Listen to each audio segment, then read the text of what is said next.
Pemirsa, Presiden Prabowo Subianto memberikan perhatian serius terhadap maraknya kasus bullying di sekolah yang belakangan ini berakibat fatal.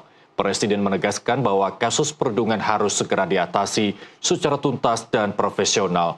Lantas, faktor apa saja yang memberikan atau menyebabkan terjadinya bullying dan upaya intervensi di sekolah-sekolah yang bisa dilakukan agar pelaku bullying dapat segera dikenali? Kita simak penjelasannya bersama rekan kami Nastiti Lestari dari aspek kriminologis berikut ini.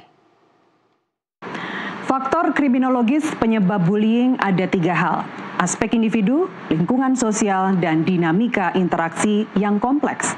Kita mulai dari sisi individu. Pelaku bullying cenderung memiliki karakter agresif dan kekuatan fisik yang lebih besar dibandingkan korban, serta seringkali didorong oleh emosi negatif seperti kebencian, dendam, atau perasaan superioritas. Berikutnya adalah faktor lingkungan. Keluarga sangat berperan, terutama jika terdapat kurangnya pengawasan, perhatian, dan keterlibatan orang tua dalam mendidik dan ketidakhadiran orang tua dalam kehidupan anak sehari-hari. Hal itu membuat anak muda terjerumus ke dalam perilaku menyimpang. Berikutnya adalah lingkungan sosial, seperti teman sebaya yang mendukung atau bahkan melancarkan bullying, serta media sosial yang dapat mempercepat atau memperluas tindakan perundungan turut menjadi pemicu. Berikutnya, berdasarkan data yang dirilis KPAI, terjadi peningkatan tajam atas kasus bullying yang terjadi di kalangan siswa. Pada kasus di sekolah, kurangnya intervensi dari institusi pendidikan, seperti pengawasan guru dan kurangnya peran bimbingan konseling memperparah situasi. Dalam beberapa kasus yang fatal, tekanan psikologis yang terus-menerus dialami korban dapat menyebabkan depresi berat hingga tindakan mengakhiri hidup atau menyebabkan kematian akibat penganiayaan fisik secara langsung dan terjadi secara terus-menerus. Menggunakan perspektif teori asosiasi diferensial, pelaku memperoleh pola perilaku bullying dari interaksi dengan kelompok dan lingkungan yang mendukung tindakan agresif. Perilaku tersebut dipelajari dalam sebuah kelompok kecil yang akrab, bisa di sekolah, di tempat nongkrong usai jam pulang sekolah, atau melalui media sosial.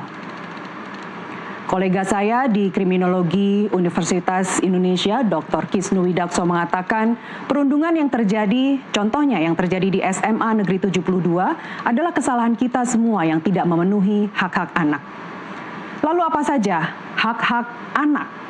Pertama, anak berhak untuk didengar pendapatnya, perasaannya. Anak berhak atas pengasuhan yang baik dari keluarga yang harmonis. Anak berhak hidup dalam lingkungan yang mendukung keamanan emosional dan pengembangan moral mereka.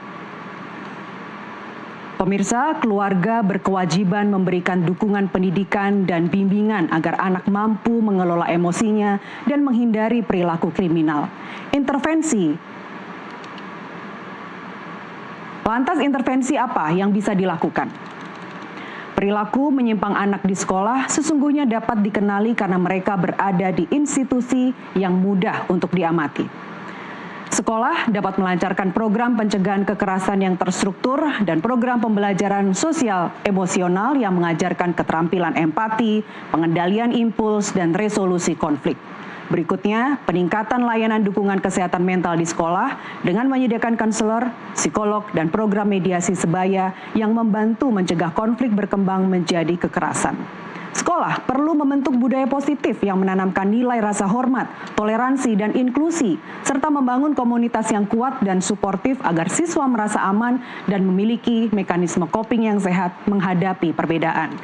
Pelatihan bagi staf sekolah untuk mengidentifikasi, merespons, dan meredakan situasi konflik juga sangat berperan dalam menghentikan tindakan kekerasan fisik sejak dini. Terakhir, kerjasama antara sekolah dan orang tua adalah mutlak karena tidak jarang orang tua menutup mata akan perilaku anak-anaknya dan menyerahkan begitu saja pada pihak sekolah. Kriminolog Amerika Travis Hirschi dalam teorinya tentang kontrol sosial dan delinkuensi menggunakan pepatah idle hands are the devil's workshop. untuk menjelaskan bahwa ketika anak-anak atau remaja tidak terikat oleh aktivitas atau tanggung jawab yang bermanfaat, mereka rentan terjerumus dalam kenakalan atau kejahatan. Karena itu, penting bagi sekolah menghidupkan ekstrakurikuler yang bersifat tradisional dan melibatkan interaksi. Keterikatan sosial dan aktivitas positif mengendalikan perilaku dan mencegah delinkuensi. Pemerintah pasca pernyataan Presiden Prabowo Subianto segera membentuk tim anti-bullying. Kita belum tahu seperti apa teknisnya. Namun, semoga kita berharap upaya tersebut dapat menciptakan lingkungan pendidikan yang aman, menjauhkan anak dari potensi tindak kekerasan yang dilakukan oleh teman-teman mereka sendiri. Hak anak untuk dilindungi dari kekerasan dan mendapatkan pendidikan yang baik harus menjadi prioritas. Kita kembali ke studio bersama rekan Irsal. Silakan Irsal.